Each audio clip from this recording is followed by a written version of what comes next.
الحمدللہ رب العالمین والصلاۃ والسلام علی رسول الکریم وآلہ طیبین الطاہرین اما بعد فاعوذ باللہ من الشیطان الرجیم بسم اللہ الرحمن الرحیم قال اللہ تعالیٰ فی الکلام الحکیم والفرقان المجید مخبرا وصادقا وَلَنَبْلُوَنَّكُم بِشَيْءٍ مِّنَ الْخَوْفِ وَالْجُوعِ وَنَقْصٍ مِّنَ الْأَمْوَالِ وَالْأَنفُسِ وَالثَّمَرَاتِ وَبَشِّرِ الصَّابِرِينَ الَّذِينَ إِذَا أَصَابَتْهُم مُّصِيبَةٌ قَالُوا إِنَّا لِلَّهِ وَإِنَّا إِلَيْهِ راجعون آمنت باللہ صدق اللہ العظیم۔ ناظرین محترم، ماہ محرم الحرام جہاں پہ ہمارے لیے ایک پیغام اور ایک سبق لے کر آتا ہے، وہیں پر ہمیں امن و اتحاد کا بھی درس دیتا ہے۔ محرم صرف یاد منانے کا دن نہیں، محرم سبق لینے کے دن ہیں، اہل بیت اطہار کی زندگی سے سیکھنے کے دن ہیں۔ انسان کی زندگی میں سکھ اور دکھ آتے رہتے ہیں۔ انسان کی فطرت ہے کہ جب اس کو سکھ آئے تو یہ خوشیاں مناتا ہے، جب اس کو دکھ آئے تو دکھ پہ اللہ تعالیٰ نے فرمایا کہ مسلمان کی زندگی اور مسلمان کا طرز عمل کیا ہونا چاہیے۔ تو قرآن کریم کی سورہ بقرہ کی جو میں نے آیت پڑھی ہے، اس کے مطابق رب کائنات نے اہل بیت اطہار کی سیرت میں یہ بیان کیا۔ مفسرین کرام فرماتے ہیں کہ اس آیت مقدسہ کا شان نزول جو ہے نا، یہ اہل بیت اطہار کی زندگی کی طرف بھی جاتا ہے، جس میں بہت سارے مفسرین نے لکھا ہے۔ سورہ بقرہ کی یہ آیت جس میں آزمائشوں کا ذکر کیا گیا ہے، یہ ایک مسلمان کی زندگی کے بارے میں بیان کرتی ہے۔ اہل بیت اطہار کی زندگی ہمارے لیے مشعل راہ ہے اور نمونہ ہے زندگی گزارنے کا۔ نبی پاک صلی اللہ علیہ وسلم کی جو سیرت ہے، قرآن کریم میں اس کو کہا گیا لَقَدْ كَانَ لَكُمْ فِي رَسُولِ اللَّهِ أُسْوَةٌ حَسَنَةٌ۔ تو حضور علیہ السلام کی زندگی بتقاضۂ بشری سکھ اور دکھ اور غم اور خوشیاں بھی آئیں۔ نبی پاک صلی اللہ علیہ وسلم نے اپنے اہل بیت اطہار کی کمال نفاست اور کمال مہارت کے ساتھ، اپنی شان اور اپنی آن اور اپنی عظمت کے ساتھ اس طرح سے تربیت فرمائی کہ تاریخ اسلام آج تک ان کو سلام نیاز پیش کرتی ہے۔ وہ میدان جنگ ہو یا وہ میدان صبر ہو، وہ میدان کربلا ہو یا کربلا کے بعد کے معاملات ہوں، مرد تو مرد، عورتیں، بچے، بوڑھے اور جوانوں نے اپنی زندگی کے وہ نقوش چھوڑے ہیں جن کو تاریخ بھی جھک کر سلام پیش کرتی ہے۔ میری مراد امام علی مقام سید الشہداء حضور سیدنا امام حسین رضی اللہ تعالیٰ عنہ اور آپ کے رفقا اور آپ کے خاندان کے لوگوں نے، حتیٰ کہ بچوں نے، جو ہمارے لیے اپنی سیرت اور اپنی زندگی کے نقوش چھوڑے ہیں، وہ رہتی دنیا تک کے لوگوں کے لیے مشعل راہ ہے۔ یہ صرف مسلمانوں کے لیے نہیں بلکہ پوری دنیا کے لوگوں کے لیے مشعل راہ ہے۔ آج ساری دنیا کے لوگ بلا امتیاز مذہب امام حسین علیہ السلام اور تمام ہستیوں کو سلام نیاز پیش کرتے ہیں۔ قرآن کریم کی اس آیت کی روشنی میں ہم اہل بیت اطہار کی زندگی کو دیکھتے ہیں۔ یہاں پہ اللہ تعالیٰ نے فرمایا وَلَنَبْلُوَنَّكُم بِشَيْءٍ مِّنَ الْخَوْفِ، کہ میں تمہیں خوف دے کر آزماؤں گا، بھوک دے کر آزماؤں گا، وَنَقْصٍ مِّنَ الْأَمْوَالِ، اور مال کم کر کے آزماؤں گا، اور پھلوں کا نقصان دے کر آزماؤں گا۔ تو قرآن کریم میں جن آزمائشوں کا ذکر کیا گیا ہے، اس آیت کی روشنی میں تمام کی تمام آزمائشوں پر جو ہستی، جو ذات، جو وجود، جو بابرکت روح، جو بابرکت وجود نظر آتا ہے، ان میں سب سے سربلند اور ممتاز ہستی حضور امام علی مقام سیدنا امام حسین رضی اللہ تعالیٰ عنہ کی ذات مبارکہ ہے۔ اب آپ تاریخ کے حوالے سے دیکھیں، کتب تاریخ میں جہاں پہ امام حسین کا ذکر ہے، وہاں پہ جب اغیار نے پڑھا تو انہوں نے بھی اپنی قلموں کے ذریعے الفاظ سینچ کر امام علی مقام کی بارگاہ میں سلام نیاز پیش کیا۔ جہاں پہ خوف اور غم کا ذکر ہے، اب اہل بیت اطہار کو واقعہ کربلا کی روشنی میں دیکھتے ہیں۔ یہ صرف واقعہ نہیں ہے، یہ نصاب زندگی ہے۔ مصیبتوں، مشقتوں، پریشانیوں اور تکالیف پر صبر کا نام ہے۔ اللہ تعالیٰ نے حضور علیہ السلام کی سیرت ہمارے لیے زندگی گزارنے کا بہترین طریقہ بتایا ہے، اور ہے بھی۔ حضور کی زندگی پر عمل کر کے ہم ہر کامیابی حاصل کر سکتے ہیں، اور کی بھی ہے مسلمانوں نے۔ اسلامی تاریخ ہو اور دنیا نے جو لکھی ہے اسلام کی تاریخ، آج بھی اسلام ان میں ممتاز نظر آتا ہے۔ اس لیے اسلام کی ہستیوں کو سلام پیش کیا جاتا ہے، اور ان میں ممتاز ترین ہستی جو ہے حضور سیدنا امام علی مقام کی ذات مبارکہ ہے، اور آپ کے رفقا کی ذات مبارکہ ہے۔ امام حسین کی جو شہادت ہے، یہ حضور علیہ السلام کی سری شہادت کا نام بھی ہے۔ قرآن کریم کی ایک آیت مبارکہ میں فرمایا گیا وَفَدَيْنَاهُ بِذِبْحٍ عَظِيمٍ، کہ حضرت اسماعیل علیہ السلام کے بدلے میں جو قربانی کی گئی، اور حضرت اسماعیل علیہ السلام کے بعد سرکار دو عالم صلی اللہ علیہ وسلم کی، گویا یہ جو قربانی ہے، یہ جو جہاد ہے، یہ جو اپنی جان کا نذرانہ پیش کیا ہے، یہ باطنی طور پر حضرت امام حسین رضی اللہ تعالیٰ نے نبی پاک صلی اللہ علیہ وآلہ وسلم کے ذات مبارکہ کا ساری سیرت کو، ساری صورت کو، حضور کی تربیت کو میدان کربلا میں برملا پیش کیا ہے اور بڑی خوبصورتی سے پیش کیا ہے۔ تو میں جن آزمائشوں کا ذکر کر رہا تھا، ان آزمائشوں میں اب دیکھیے گا امام علی مقام مسافر بھی تھے۔ امام علی مقام میدان کربلا میں آپ کے رفقا اور تمام کے تمام بچے، بوڑھے جوان، پردیسی بھی تھے، اور اس کے ساتھ ساتھ وہ ظاہری طور پر ان کو کسی طرف سے نصرت اور حمایت بھی نہیں تھی، اور میدان کربلا میں ان کے سامنے خوف بھی تھا، اور یہ خوف تھا ایسا خوف، یہ بھی عرض کرتا جاؤں، کوئی موت کا خوف نہیں تھا، جان جانے کا خوف نہیں تھا، وہ خوف تھا الا ان اولیاء اللہ لا خوف علیہم ولا هم یحزنون، کہ اللہ کے ولی جو ہے نا، یہ تو غمگین نہیں ہوتے، ان پر غم بھی نہیں ہوتا، خوف بھی نہیں ہوتا۔ وہ ان کو جو خوف تھا، جو ان کی تمنا تھی کہ اللہ تعالیٰ ہم پر راضی ہو جائے، ہماری قربانیوں کے عوض، ہماری شہادتوں کے عوض، ہمارے صبر کے عوض، ہماری پیاس کے عوض رب کائنات کی جو رضا ہے، ان الذین قالوا ربنا اللہ ثم استقاموا تتنزل علیہم الملائکہ الا تخافوا ولا تحزنوا وابشروا بالجنۃ التی کنتم توعدون، ان کے ساتھ تو جنت کے وعدے اللہ تعالیٰ نے فرمائے تھے۔ تو وہ جو خوف تھا نا، وہ در حقیقت یہ تھا کہ ہمارا مالک ہم سے راضی ہو جائے۔ اور دوسری بات یہ ہے کہ بتقاضۂ بشری ہر انسان کو خوف ہوتا ہے، تو وہاں پہ جو جتنے بھی نفوس قدسیہ تھے، سارے کے سارے وہ خوف سے بلا امتیاز، خوف سے بے خطر تھے، ان کو نہ خوف تھا، نہ ان کو ڈر تھا، نہ ان کو کوئی غم تھا، گویا کہ وہ اپنی منزل مراد پر آئے ہوئے تھے۔ کیوں نہ آئے ہوں؟ اللہ تعالیٰ فرماتا ہے کہ جس کو منزل ملتی ہے اس کو کامیابی ملتی ہے، اور جس کو کامیابی ملتی ہے تو خالق کائنات پھر اس کا نام ہمیشہ دنیا میں قائم رکھتے ہیں۔ میدان کربلا کو اب دیکھ لیجئے گا۔ میں نے ابتدا کی گفتگو میں عرض کیا تھا کہ کربلا صرف واقعہ نہیں ہے، یہ کربلا نصاب زندگی ہے، یہ نصاب عشق ہے، یہ اللہ سے عشق کا اظہار ہے۔ اب دیکھیے قرآن پاک میں جن آزمائشوں کا ذکر کیا گیا ہے، بشیء من الخوف والجوع، یعنی بھوک، اب وہ بھوکے بھی تھے، پیاسے بھی تھے، ونقص من الاموال، اور ان کا تاریخ میں لکھا ہوا ہے کہ ان کے مال کو بھی لوٹا گیا اور ان کا مال بھی کم تھا۔ اور اگلی جو آیت مبارکہ کے الفاظ ہیں، ونقص من الاموال والانفس، اور تمہاری جانوں کا بھی کم کر کے، میدان کربلا کی ساری جو تاریخ ہے وہ بھری پڑی ہے۔ کسی جگہ پہ میدان کربلا میں معصوموں کے لاشیں پڑے ہیں، تو کسی جگہ پہ جوانوں کی جسم کے ٹکڑے پڑے ہیں، کسی جگہ پہ آپ کے حور کی لاش پڑی ہے، کسی جگہ پہ حضرت علی اکبر کی لاش پڑی ہے، کسی جگہ پہ حضرت علی اصغر کا وجود پڑا ہے۔ تو آپ ذرا اس کو ذرا دیکھیے گا، تاریخ کے اوراق جو ہے نا کھنگال کر دیکھیے گا ذرا، اور قرآن کریم کی آیات کو سامنے رکھ کے دیکھیے گا کہ امام حسین نے قرآن پاک پر عمل کا یہاں پہ جو اظہار کیا ہے، اس کمال کی آپ نے انتہا کر دی ہے۔ آپ قاری قرآن تھے، آپ نے قرآن پڑھا بھی اور قرآن سمجھایا بھی۔ قرآن پاک کی ایک آیت مبارکہ ہے، کل نفس ذائقۃ الموت، ہر نفس نے موت کا ذائقہ چکھنا ہے۔ تو میں یہاں برملا ایک عرض کرتا ہوں آپ کی خدمت میں، اپنی کم علمی کے باوجود آپ کی خدمت میں ایک نیاز پیش کرتا ہوں نکتے کی، کہ میدان کربلا والوں نے موت کا ذائقہ چکھا بھی۔ بعض لوگ ذائقہ چکھتے ہیں، ذائقہ بتا نہیں سکتے۔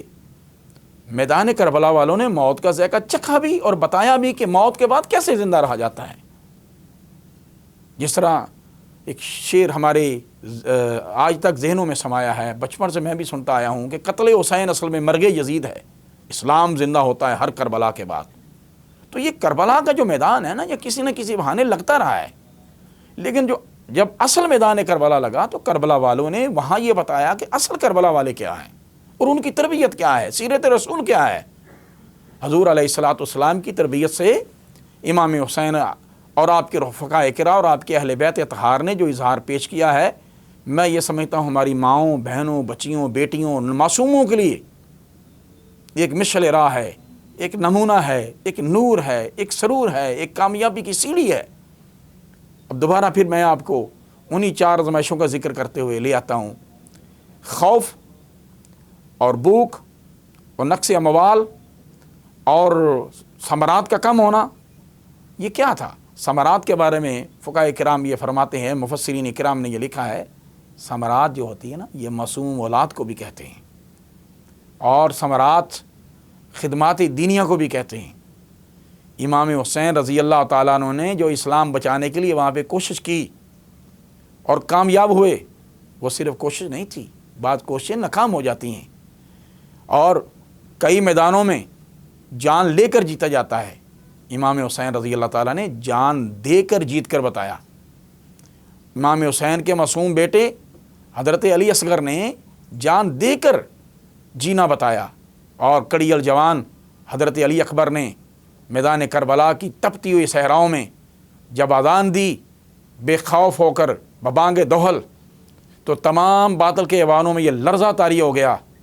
کہ محمد کے نواسوں پر، محمد کے گھر والوں پر نہ کوئی خوف ہے، نہ کوئی ڈر ہے، نہ کوئی غم ہے، نہ کوئی دکھ ہے، نہ کوئی تکلیف ہے، بلکہ وہ تو قرآن کی تلاوتیں کر رہے تھے۔ قرآن کریم یہ کہتا ہے، ان کی شان بیان کی ہے، انما یرید اللہ لیذھب عنکم الرجس اہل البیت ویطہرکم تطہیرا۔ تو ان دونوں آیات کی جو اصل تشریح میدان کربلا میں امام حسین اور آپ کے رفقا نے پیش کی ہے، اس کی کہیں مثال نہیں ملتی۔ اس لیے ہم امام حسین علیہ السلام کا ذکر کر کے اپنے دلوں کو اور اپنے ایمانوں کو تازہ اور مضبوط کرتے ہیں، کہ ان کی زندگی سے راہ لیتے ہیں کہ ہم مسلمان ہیں، اللہ کا دین، ہم سچا دین ہم سناتے ہیں اور سنتے ہیں۔ دین کا تقاضا یہ ہے کہ ان کو یاد اس طرح کیا جائے کہ ان کی سیرت پر عمل کیا جائے، اور یہی پیغام کربلا ہے، یہی درس کربلا ہے، یہی نمونہ امام حسین کی زندگی کا۔ میدان کربلا میں اگر ہم نظر دوڑائیں بتقاضا بشری تو روح کانپ جاتی ہے اس تصور کو کر کے، دل لرز جاتا ہے بڑے بڑے پہلوانوں اور دلیروں کا، بڑی بڑی طاقتوں کا۔ میں سمجھتا ہوں کہ پاؤں کانپ جاتے ہیں جب اس کا تصور بھی کیا جاتا ہے، آنکھوں سے آنسو جاری ہو جاتے ہیں۔ یہ ایسا غم ہے، یہ ایسا تصور ہے جو اگر دلوں کو ذکر حسین سے قرار دیتا ہے تو آنکھوں سے آنسو بھی جاری کر دیتا ہے، آنکھوں سے آنسو بھی بہا دیتا ہے۔ اور وہ آنسو جو ہوتے ہیں وہ اس لیے بہتے ہیں کہ وہ امام حسین کی بارگاہ میں عقیدت کے پھول ہوتے ہیں۔ میدان کربلا کو آپ دیکھیے کہ وہ ہستی جس کے سامنے جوان بھائی کے بازو کٹے ہوئے ہیں، جس کے سامنے جوان بیٹے کی لاش پڑی ہے، جس کے سامنے معصوم بچے کی میت پڑی ہے، وہ نوری مقدس وجود، کہ وہ وجود جس کا ذکر اللہ نے قرآن میں کیا ہے، وہ پاک بیبیاں سیدہ زینب سلام اللہ علیہا، وہ حضرت امام حسین کی بیٹیاں جو حضور کی اولاد ہیں، حضور کے باغ کے پھول ہیں، جو ایسے پھول تھے جن کی خوشبوؤں سے زمانہ معطر تھا۔ تصور کیجئے گا، سب کی شہادت ہو گئی ہے، اکیلے امام حسین رضی اللہ تعالیٰ عنہ جب گھوڑے پر چڑھنے کے لیے آتے ہیں، تاریخ کی کتابوں میں لکھا ہے، میں اختصار کے ساتھ یہ عرض کر رہا ہوں، بالاتفاق یہ لکھا ہے اور بڑے وثوق سے یہ لکھا ہے، بڑی تحقیق سے یہ لکھا گیا ہے، امام حسین جب گھوڑے پہ چڑھنے کے لیے آئے میدان کارزار کے لیے، تاریخ نے یہ دیکھا کہ ایک بہن جس کا بھائی کے مقابلے میں دل بڑا کمزور ہوتا ہے، جو بھائی کے دکھ کو دیکھ نہیں سکتی، جو بھائی کے جدائی کو دیکھ نہیں سکتی، جو بھائی کے لیے قربان ہوتی ہے، جو بھائی کے بارے لفظ نہیں سنتی، اور وہ ہستی سیدہ زینب جو میرے نبی کی نواسی ہیں، جو مولا علی کی بیٹی ہیں، جن کا کردار، جن کا افکار، جن کی صورت، جن کی سیرت، جن کی چادر، جن کی عظمت، جن کی نفاست، جن کی پاکیزگی کی قسمیں قرآن نے کھائی ہیں، وہ سیدہ زینب جو چادر تطہیر کی وارث ہیں، وہ جب بھائی کو گھوڑے پہ سوار کراتی ہیں تو میدان جنگ کے بڑے بڑے دلیر، بڑے بڑے شاہ سوار، بڑے بڑے ماہر تلواریں چلانے والے لرز کر رہ جاتے ہیں کہ جس بہن کا یہ حوصلہ ہے کہ اپنے بھائی کو مقتل میں بھیج رہی ہے، اس بھائی کا حوصلہ کیا ہوگا۔ تاریخ نے یہ دیکھا، سیدہ زینب کا بھائی میدان کربلا میں گئے، شان سے شہادت پائی، جس دھج سے کوئی مقتل میں گیا وہ شان سلامت رہتی ہے، آج تک امام حسین کی شان ہے، قیامت تک امام حسین کی شان ہے، کیونکہ اس کے پیچھے حوصلہ بی بی زینب سلام اللہ علیہا کا تھا۔ امام حسین نے جاتے وقت بہن کو نصیحتیں کی کہ بہن میں دین کے لیے جا رہا ہوں، اسلام کے لیے جا رہا ہوں، یا میں بتانا چاہتا ہوں کہ اسلام تمام غلوب سے پاک ہے، اسلام تمام دنیاوی علائشوں سے پاک ہے، اسلام سیدھا سادہ دین ہے، اسلام کسی ظالم و جابر کا اس کا وارث نہیں ہو سکتا، اس اقتدار پہ کوئی گمراہ، بے دین، گناہ گار اور کوئی ایسا شخص اس کا حقدار نہیں ہو سکتا خلافت کا، کیونکہ خلافت اللہ کی نیابت ہے، اور اللہ کی نیابت وہی ہے جس کا معیار اور جس کا اصول نبی پاک صلی اللہ علیہ وسلم اور قرآن نے وضع کیے ہیں۔ میں قرآن کے لیے گیا ہوں، آپ نے دیکھا، تاریخ نے دیکھا، میں نے پڑھا، ہم نے آنسو بہا کر ان کی شان میں نذرانہ عقیدت پیش کیا، مگر میں اپنی ماؤں، بہنوں، بچیوں کو، مسلمان عورتوں کو نہیں، دنیا کی عورتوں کو یہ پیغام دیتا ہوں، سیدہ زینب کی سیرت پڑھیں، میدان ہے، لاشیں پڑے ہیں، ایک عورت جس کو سہارے کی ضرورت ہوتی ہے، ایک بہن جس کو بھائی کو ساتھ جانے کی ضرورت ہوتی ہے، باپ کی انگلی کی ضرورت ہوتی ہے، جس کو چلنے کے لیے باپ کے سائے کی ضرورت ہوتی ہے، وہ بہن، وہ عورت، وہ صنف نازک تن تنہا مولا علی کی بیٹی کھڑی ہے میدان میں اور کہتی ہے کوفیو مت سمجھنا کہ میرے سارے چلے گئے ہیں، مت سمجھنا یہ علی کے بیٹے جن کی لاشیں ریتوں پر پڑی ہیں، ریت پہ پڑی ہے، جن کی جو ٹیلوں پہ جن کی لاشیں چمک رہی ہیں اور نور اٹھ رہا ہے آسمانوں کو جو چھو رہا ہے، فرشتے آ کر جن کا طواف کر رہے ہیں محبت کے ساتھ، یہ وہ وجود ہیں جنہیں تم مٹا کر بھی نہیں مٹا سکے، تم ہمارا حوصلہ نہیں ختم کر سکتے۔ میں نبی کی بیٹی ہوں، مولا علی کی بیٹی ہوں، میں چادر تطہیر کی وارث ہوں۔ خطبہ ارشاد فرمایا کہ تم نے جو جہنم خریدنی تھی خرید لی، ہمارا صبر دیکھو، ہمارے صبر کی انتہا دیکھو کہ اللہ نے ہمیں صبر عطا فرمایا ہے۔ تو قرآن کریم نے اسی مقام پہ یہ فرمایا ان اللہ مع الصابرین۔ تو یہ کیوں نہ ہوتا میدان کربلا میں سیدہ کی آواز میں گرج، آپ کی آواز میں روب، دبدبا، غم کی بجائے سکون، اور جو الفاظ کی طاقت تھی،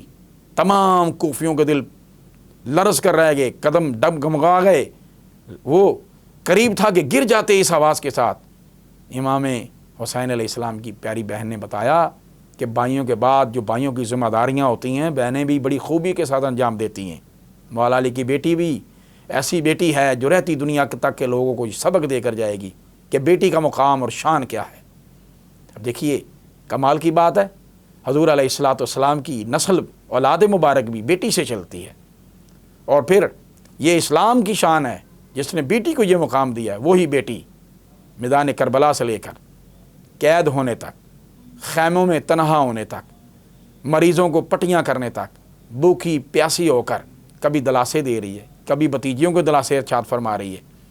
کبھی بیمار بتیجے سیدنا امام زین العابدین کی تیمارداری کر رہی ہے، تو کبھی اپنے معصوموں کی لاشوں کو دیکھ رہی ہے، تو کبھی اپنے پیاروں کو جو بیمار پڑے ہیں، زخمی ہیں، ان کے زخموں کی مرہم پٹی کر رہی ہے۔ تاریخ اسلام میں ایسی مثال جو ملتی ہے، عورت کی عظمت کو سلام پیش ہوتا ہے، سیدہ زینب تیری عظمت کو سلام، تم نے اسلامی ماؤں، بہنوں اور بیٹیوں کی عزت کو اس طرح سے بلند کیا کہ بتایا گیا یہ رسول کی بیٹی ہے، اس کا یہ مقام ہے۔ اب پھر کوفہ کے میدانوں میں، گلیوں میں، بازاروں میں اور شام کے بازاروں میں سیدہ زینب نے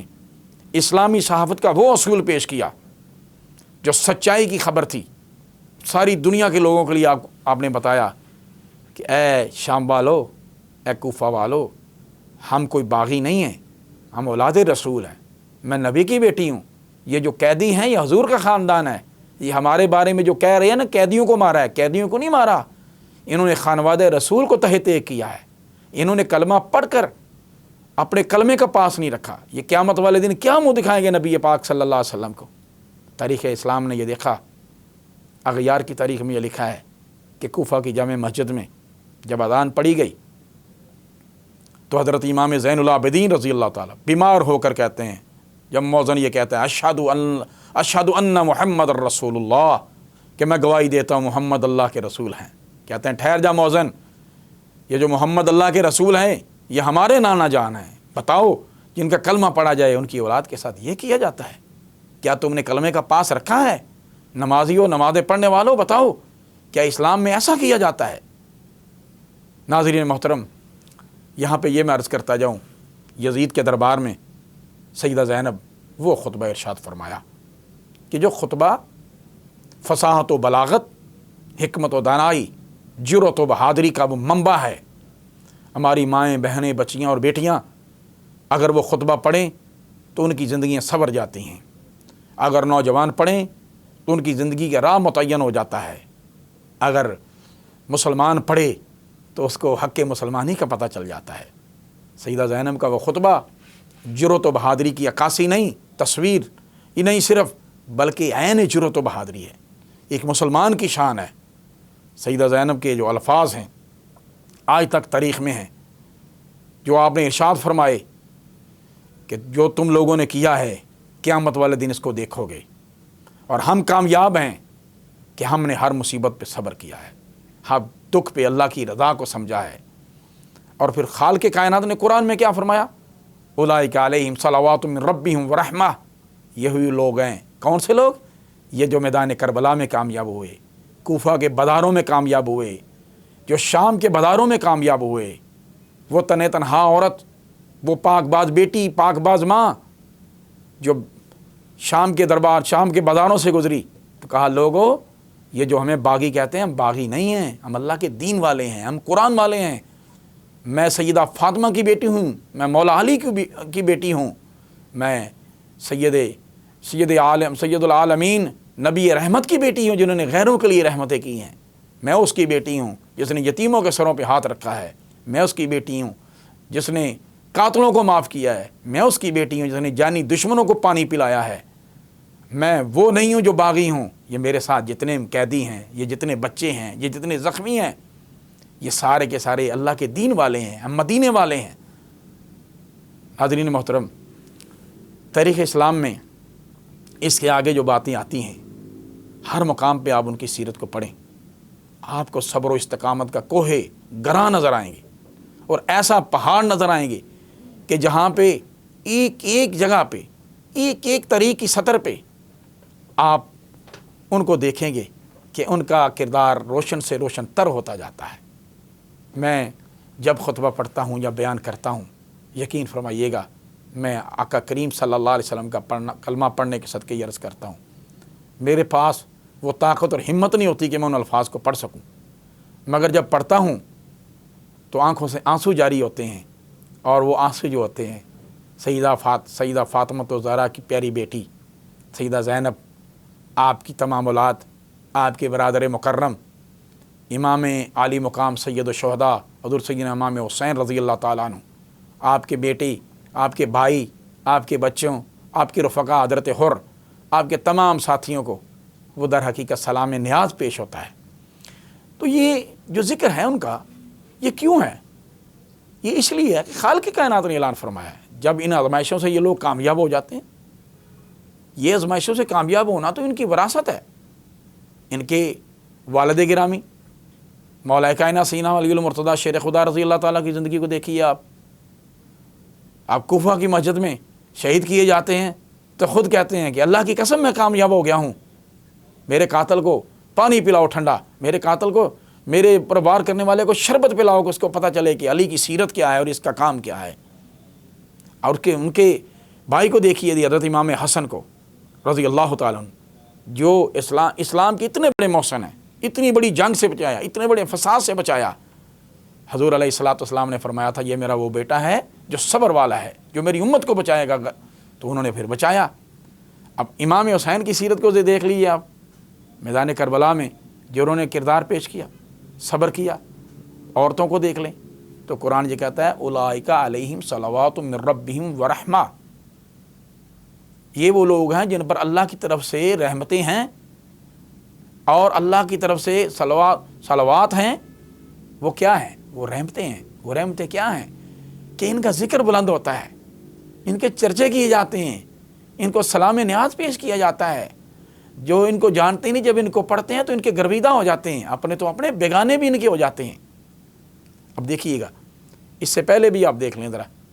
حضرت سیدنا ابراہیم علیہ السلام کے بیٹے اسماعیل علیہ السلام کی قربانی ہوا کیا؟ جب کامیاب ہوئے تو اللہ تعالیٰ نے آب زمزم جاری کر دیا۔ جن کی قدموں سے لگنے والا آب زمزم ساری دنیا پی رہی ہے، ان کی اولاد کو پانی سے محروم کیا جا رہا ہے، حالانکہ وہ آب کوثر کے وارث ہیں۔ وہ حوض کوثر کے وارث ہیں، جن کے نانا جان کے دستے مبارک سے حوض کوثر پیا جائے گا، جن کے والد گرامی کے دستے مبارک سے جنت کی مہریں لگیں گی، جن کی والدہ کی مہروں سے لوگ جنت میں جائیں گے، ان کے ناموں کے وسیلوں کے صدقے میں جب خالق کائنات یہ بخششیں فرمائے گا تو ان کی اولاد کو محروم نہیں کر سکتے تھے۔ اصل میں انہوں نے یہ ثابت کیا تھا ہم تو وہ مستجاب الدعوات ہیں، اگر دعا کریں تو دریائے فرات اپنے کنارے توڑ کر ہمارے قدموں میں آ جائے۔ ہم وہ بہادر ہیں کہ تلوار چلائیں تو مرحب کے 2 ٹکڑے کر دیں۔ ہم وہ صابر ہیں کہ اگر اپنی جان کا نذرانہ بھی دینا پڑ جائے تو ہم زہر کا پیالہ پی لیں۔ ہم وہ محمد عربی کی اولاد ہیں صلی اللہ علیہ وسلم، جن کے صبر کا مقام یہ ہے کہ خالق کائنات نے جب محمد عربی کریم صلی اللہ علیہ وسلم کا صبر دنیا کو دکھایا تو جنہوں نے وہ صبر اختیار کیا، اب صبر کی بڑی تعریف ہے، مصیبتوں پر صبر کرنا، اللہ کی طاعت پر صبر کرنا، بہت سارے معنی ہیں صبر کے۔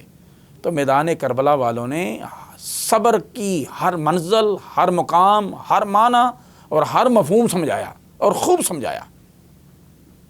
اور قرآن کریم نے ایک فرما دیا، اولئک علیہم صلوات من ربہم ورحمہ، ان پر اللہ کی طرف سے رحمتیں، صلوات ہیں، کرم نوازیاں ہیں، مہربانیاں ہیں۔ اور آپ دیکھ لیجئے گا حضرت ابراہیم علیہ السلام کی اولاد جو تو ہم درود پڑھتے ہیں، درود ابراہیمی، اللہم صلی علی محمد وعلی آل محمد کما صلیت علی ابراہیم وعلی آل ابراہیم انک حمید مجید، تو وہاں بھی ذکر، یہاں بھی ذکر۔ تو جب تک یہ دنیا ہے، یہ دنیا بستی رہے گی ذکر حسین کے ساتھ، ذکر کربلا والوں کے ساتھ۔ اس دنیا کو رہنمائی کرتی رہیں گی سیدہ زینب سلام اللہ علیہا، اس دنیا کو رہنمائی کرتے رہیں گے معصوم بچے حضرت علی اصغر، حضرت علی اکبر جیسے نوجوان۔ اس دنیا کو بیمار امام زین العابدین رضی اللہ تعالیٰ بیماری کے عالم میں بھی بتاتے رہیں گے کہ بیماری کے عالم میں بھی صبر کیسے کرنا ہے اور دشمن کا مقابلہ کیسے کرنا ہے۔ تو اسلام کی جو تاریخ ہے نا، یہ ہماری زندگیاں بدلنے کے لیے ہے۔ یہ ہمیں صرف ذکر برائے ذکر کے لیے نہیں ہے یہ واقعہ، یہ میں عرض کر چکا ہوں، یہ زندگیاں بدلنے کے لیے ہے۔ ظالم و جابر طاقتوں کے سامنے ڈٹ جانے کا جو نام ہے، اس کا نام حسینی للکار ہے۔ اس کو امام حسین کی محبت، اس کو حسینی کہتے ہیں، جو آپ کی سیرت پر چلتے ہوئے اللہ کی طاعات پر، رسول پاک کی سیرت پر اس طرح عمل کرے کہ دنیا اشج کر اٹھے۔ تو اللہ تعالیٰ نے جب ان کو فرما دیا کہ یہ لوگ کامیاب ہیں، اور ان کی کامیابی پر کون شک کر سکتا ہے جس کو سندیں اللہ نے قرآن میں عطا فرما دی ہوں۔ تو جو کامیاب ہوتا ہے نا، چرچے اسی کے ہوتے ہیں، مقام اسی کا بلند ہوتا ہے، بیان اسی کا ہوتا ہے، سبیلیں اسی کی لگتی ہیں، ذکر اسی کا کیا جاتا ہے، دن اسی کے منائے جاتے ہیں۔ اور جو ظالم ہوتا ہے ہمیشہ طعن و تشنیع کا شکار رہتا ہے، ہمیشہ لعنت و ملامت کا شکار رہتا ہے۔ جب تک یہ دنیا ہے، دنیا کے کونے کونے پہ امام حسین کا ذکر ہوتا رہے گا، اور کربلا والوں کے ذکر سے لوگ اپنے دلوں کو ایمان دیتے رہیں گے، اور کامیابی، فلاح اور نجات کا ذریعہ جو ہے وہ حضرت امام علی مقام کی سیرت اور آپ کے رفقا کا طرز عمل ہے۔ اگر اس کو ہم اپنا لیں تو پھر ہم حسینی ہیں اور ہم کامیاب ہو سکتے ہیں۔ میدان کربلا کے بعد آپ ذرا ان کی سیرت پڑھ کے دیکھیں، جو لوگ بچے تھے، آپ اشج کر اٹھیں گے۔ آپ کی قلم، آپ کی زبان، انشاءاللہ تعالی میں قرآنی آیات کی روشنی میں کہتا ہوں کہ آپ ان کو سلام نیازی پیش کریں گے۔ اپنا تو اپنا، بیگانہ بھی ان کے سامنے ادب سے جھک جائے گا۔ میں 1-2 ہستیوں کا ذکر کرتا ہوں۔ اب دیکھیے گا کہ جب یہ لوگ میدان کربلا سے نکلے، کوفہ، شام کے بازاروں سے ہوتے ہوئے، اس وقت کی ظالم و جابر حکومت کے ایوانوں سے ہوتے ہوئے مدینۃ النبی میں پہنچے، تو کبھی کسی نے حضرت امام زین العابدین کو مسکراتے ہوئے نہیں دیکھا۔ پوچھا گیا، یا امام پاک، بڑی خوشی کے مقامات آتے ہیں، آپ کو کبھی مسکراتے نہیں دیکھا گیا؟ آپ نے فرمایا، جناب یوسف علیہ السلام گم ہوئے تھے، تو آپ کے والد گرامی جناب سیدنا یعقوب علیہ السلام نے رو رو کر اپنی آنکھیں بہا دی تھیں، صرف آنسو نہیں بہائے تھے۔ تو میرے سامنے تو سب کو ذبح کیا گیا ہے، مجھے یہ بتاؤ میں کس طرح مسکراؤں؟ حضرت سیدہ زینب سلام اللہ علیہا اپنے ساری زندگی تنہائی اور عبادت میں گزاری، اور آپ بڑے محبت اور پیار سے اپنے برادر مکرم کے حوصلے کو بیان کرتی، اور جو آپ کے زیر تربیت ہوتے ہیں ان کو بتاتے ہیں کہ اس طرح زندگی گزارنی ہے۔ آپ اہل بیت اطہار کی ساری سیرت کو پڑھ لیں، سیدہ زینب کی وفات تک آپ کی ایسی زندگی گزری ہے، عبادت و ریاضت میں آپ کی تمام مشغولیت، تمام مصروفیات ٹوٹل مکمل طور پر دین کی خدمت میں وقف ہو گئیں، اور آپ اہل علاقہ کو، اہل مدینہ کو جہاں جہاں جاتی حقائق سے آگاہ فرماتی، اور امام حسین رضی اللہ تعالیٰ کی قربانی کا ذکر فرماتی، اور اس انداز سے فرماتی آج ہمارے پاس جو اصل حقائق ہیں کربلا کے، جو اصل حقائق ہیں جن کی وجہ سے ہم امام حسین علیہ السلام کا ذکر کر رہے ہیں، اس کے پیچھے حضرت سیدہ زینب سلام اللہ علیہ کو میں سلام نیاز پیش کرتا ہوں۔ انہوں نے ہمیں موقع دیا ہے کہ ہم ان کی سیرت سے سیکھیں اور ہم بیان کریں۔ یہ جو ممبر و محراب پہ جو ہم بیان کرتے ہیں نا کچھ حقائق، ان کے پیچھے سب سے بڑا جو ہاتھ اور سب سے بڑا کارنامہ ہے وہ ایک بہن کا ہے، جس نے اپنے بھائی کی سیرت کو، اپنے بھائی کے کردار کو اس طرح سے بیان کیا ہے کہ اس کو آپ کی عظمت اور آپ کی ہستی کو واضح اور بیان کر کے رکھ دیا ہے، کھول کے سب کے سامنے عیاں کر دیا ہے، جس طرح سورج کی روشنی ہوتی ہے۔ یہ ایک بہن نے کمال کیا ہے۔ تو بہنیں جو ہیں یہ اپنے بھائیوں کے لیے قربان ہوتی ہیں۔ سیدہ زینب جس طرح قربان ہوئی ہے، نہ کوئی بہن ایسی قربان ہوگی، نہ ہو سکتی ہے۔ آپ سیدہ سغرا کی سیرت پڑھ کے دیکھ لیں، حضرت امام حسن کی جو اولاد بچی ہے اس کی سیرت پڑھ کے دیکھ لیں۔ ساری زندگی انہوں نے عبادت اور ریاضت میں گزاری ہے، اور صبر و تحمل کے ساتھ گزاری ہے۔ اور سب سے بڑی بات یہ ہے، اس واقعہ کے بعد پوری تاریخ اسلام اور پورے اسلامی خطوں کا امن خراب نہیں ہوا، امن نہیں خراب کیا گیا، بلکہ لوگ خود اٹھے تھے۔ لوگوں نے یہ صدائے احتجاج بلند کی تھی کہ نبی کے نواسوں کے ساتھ، نبی کی صلی اللہ علیہ وسلم کی آل کے ساتھ یہ ظلم کیا گیا ہے۔ جو مختار ثقفی کا جو انتقام تھا، اس کے حقائق سارے کے سارے، یعنی اس تک حقائق امام حسین علیہ السلام پر ظلم و ستم کے، یہ سیدہ زینب سلام اللہ علیہا کے ذریعے پہنچے تھے۔ پھر تاریخ اسلام کے جو ہیروز تھے، جو ہستیاں تھیں، انہوں نے یہ پروگرام بنایا تھا کہ ان کو کس طرح عبرت کا نشان بنایا جائے، کیونکہ رسول اللہ صلی اللہ علیہ وسلم کے خاندان والوں کے ساتھ ظلم کرنے والے بچ نہیں سکتے اسلام کے انتقام سے، اور وہ سزا اور وہ جو معاملہ تھا ان کے ساتھ، وہ اسلامی شریعت کا تقاضا تھا، رسول اللہ صلی اللہ علیہ وسلم کا ادب تھا۔ تو تاریخ نے دیکھا کہ تاریخ نے بھی ان سے انتقام لیا، اللہ کی قدرت نے بھی ان سے انتقام لیا۔ آج کسی کتاب کے ورق پر آپ ایک سطر نہیں دکھا سکتے یزید کی شان میں۔ کتابوں کے کتابیں، عنوانات، دیباچے، سطور، صفحات، ابواب، جتنے لفظ اور حرف اور جملے ہیں، اشعار ہیں، یا وہ نظم ہے یا نثر ہے یا منقبت ہے یا قصیدہ ہے، سب امام علی پاک کی بارگاہ میں پیش ہو رہا ہے۔ یہ ہے وہ اولئک علیہم صلوات من ربہم ورحمہ، یہ وہ ہے شان کہ اللہ کی طرف سے ان پر رحمتیں نازل ہوتی ہیں، اللہ کی طرف سے ان پر صلوات نازل ہوتے ہیں۔ اس لیے جہاں ذکر حسین ہوتا ہے وہاں پہ درود و سلام پڑھا جاتا ہے، وہاں اہل بیت اطہار کی شان بیان کی جاتی ہے، اللہ کی بارگاہ میں ان کے لیے التجا کی جاتی ہے، یا اللہ ان کی سیرت اور ان کے کردار سے ہماری زندگیاں بھی مزین و معطر فرما دے، کیونکہ وہ ہستیاں ہی ایسی ہیں۔ قرآن کریم نے بیان فرمایا رضی اللہ عنہم ورضوا، اللہ ان سے راضی ہے اور وہ اللہ سے راضی ہیں۔ اور خال کے کہنا ہوا ان اللہ مع الصابرین، میدان کربلا کا ایک ایک لمحہ، وہ تلوار کی گرج ہو یا یزید کا ستم ہو، وہ شمر کے خنجر کی آواز ہو یا وہ ابن زیاد کے گھوڑوں کی جو آواز سی سموں کی وہ ہو، ہر جگہ پہ خالق کائنات میدان کربلا میں اہل بیت اطہار کے ساتھ اللہ کا کرم اور فضل نظر آیا دنیا کو، اور انہوں نے اپنا صبر دکھایا ہے کہ ان اللہ مع الصابرین، اللہ صبر والوں کے ساتھ ہے۔ اللہ ان کے ساتھ کل بھی تھا، اللہ آج بھی ہے۔ جب اللہ ان کے ساتھ ہے تو اس لیے قیامت تک ان کا ذکر ہو رہا ہے، کیونکہ اللہ ان کا ذکر کروا رہا ہے۔ جب ہم ذکر حسین کرتے ہیں، ذکر اہل بیت اطہار کرتے ہیں، ہمارے دلوں کو جو قرار اور سکون آتا ہے، اس کے پیچھے وہی اللہ کا ذکر ہے۔ اللہ فرماتا ہے من کان للہ کان اللہ لہ، جو اللہ کا ہوتا ہے اللہ اس کا ہو جاتا ہے۔ تو اللہ تعالیٰ نے ان کو کیا شان عطا فرمائی ہیں کہ ممبر و محراب پر، مساجد میں، مدارس میں، امام بارگاہوں میں، چوکوں اور چوراہوں پر، چینلز پر، اخباروں کے صفحات پر، کتابوں کے سطور میں، جملوں میں، خطیبوں کی خطابت میں، اور موزنوں کے جو ہے نا خوبصورت منقبت بیان کرنے والے، قصیدہ پڑھنے والوں کے اشعار میں امام حسین کو سلام نعت پیش کیا جاتا ہے۔ یہ وہ مقام اور مرتبہ ہے خالق کائنات نے جو فرمایا تھا اپنے محبوب کے لیے، وَرَفَعْنَا لَكَ ذِكْرَكَ، یا محبوب تیرا ذکر بلند ہوگا۔ تو امام حسین کا جو ذکر ہے یہ بھی نبی پاک صلی اللہ علیہ وسلم کا ساتھ ذکر کیا جاتا ہے کہ نبی کے نواسے ہیں۔ یہ حضور کی شان، امام حسین کی شان ہے، یہ قرآن کی شان ہے کہ انہوں نے نیزے پر قرآن پڑھا تو خالق کائنات نے ان کے دنوں پر، ان کے ذکروں میں خطیب خطابت سے پہلے، جملے بولنے سے پہلے قرآن کی آیت پڑھتے ہیں ان کی شان پر اور پھر بیان کرتے ہیں ان کا۔ یہ انہی کا مقام ہے۔ اللہ مجھے اور آپ کو ان کا مقام سمجھنے کی توفیق عطا فرمائے۔